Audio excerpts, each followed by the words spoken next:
سلطان نے فرمایا جو کچھ میرے پاس تھا وہ میں نے تم کو دے دیا، باقی جو کچھ تم میرے پاس دیکھتی ہو اس میں میرا کوئی حصہ نہیں، یہ سب عوام کا ہے۔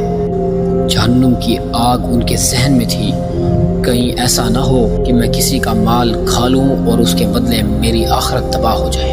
یہ بادشاہوں کے لیے بھی سبق ہے اور عوام کے لیے بھی سبق ہے۔ بسم اللہ الرحمن الرحیم۔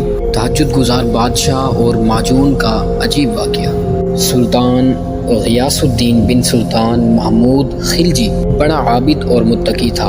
اس نے شاہی حرم میں قرآن مجید کی حافظہ کنیزوں کو یہ حکم دے رکھا تھا کہ ہر کنیز روزانہ قرآن مجید ختم کر کے بادشاہ کی پوشاک پر دم کرے، اس کے بعد بادشاہ پوشاک زیب تن کرتا۔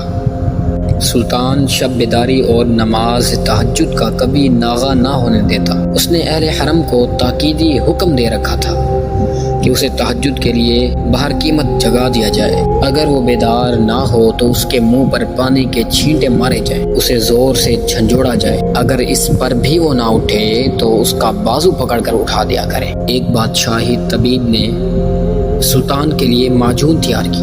طبیب نے اس کی تیاری پر 1,00,000 روپیہ خرچ کیا۔ سلطان نے طبیب کو حکم دیا کہ اس میں شامل اجزاء کی تفصیل بتائی جائے۔ طبیب نے شامل اجزاء کے نام لینے شروع کر دیے۔ جب سلطان نے طبیب سے ایک نشہ آور چیز کا نام سنا تو کہا یہ معجون میں استعمال نہیں کر سکتا، معجون کو آگ میں ڈال کر ضائع کر دیا جائے۔ ایک مقرب نے عرض کیا جہاں پناہ اس معجون پر بے حد خرچہ ہوا ہے، اس لیے یہ بہتر ہوگا کہ حضور یہ معجون کسی اور شخص کو عنایت فرما دیں۔ سلطان نے جواب دیا جو چیز میں اپنے لیے ناجائز سمجھتا ہوں کسی دوسرے کے لیے میں کیسے جائز سمجھ سکتا ہوں۔ تاریخ فرشتہ کے اندر یہ واقعہ موجود ہے۔ اسی کے ساتھ ساتھ تاریخ فرشتہ میں یہ بھی لکھا ہے کہ سلطان نور الدین زنگی علیہ الرحمت بڑے متقی اور پرہیزگار تھے۔ ایک مرتبہ ان کی اہلیہ محترمہ نے ان سے کہا کہ آپ کو اللہ تعالیٰ نے بادشاہ بنایا ہے اور حال یہ ہے کہ آپ کے اہل و عیال تنگ دستی اور غربت کی زندگی بسر کرتے ہیں۔ فرمایا میں نہیں چاہتا کہ ناجائز ذرائع سے خود عیش و عشرت کی زندگی بسر کروں یا اہل و عیال کو عیش کراؤں۔ ان کی اہلیہ نے عرض کی کم از کم اتنا انتظام تو کر دیں کہ بچوں کی روٹی کپڑے کا گزارا ہوتا رہے۔ آپ نے فرمایا میری 3 دکانیں کرائے پر ہیں، وہ میں تمہاری ملکیت میں دیتا ہوں، ان کی سالانہ آمدنی میں دینار ہیں، تم اس سے گزارا کر لیا کرو۔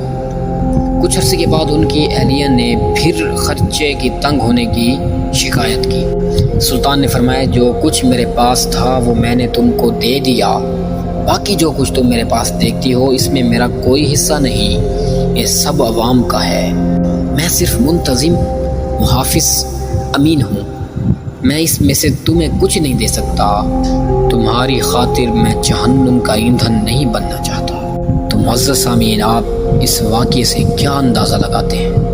مجھے کمنٹ کر کے ذرا بتائیں کہ سلطان نور الدین زنگی کے دل میں اللہ کا کتنا خوف تھا۔ جہنم کی آگ ان کے ذہن میں تھی، کہیں ایسا نہ ہو کہ میں کسی کا مال کھا لوں اور اس کے بدلے میری آخرت تباہ ہو جائے۔ یا آج کل کے ہر انسان کے لیے سبق ہے کہ کسی کا حق دبانے سے پہلے وہ سوچ لیں کہ اس کا حساب کل آخرت میں دینا ہوگا۔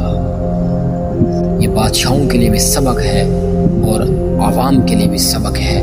اللہ ہمیں ایسی کوتاہیوں سے بچنے کی توفیق نصیب فرمائے۔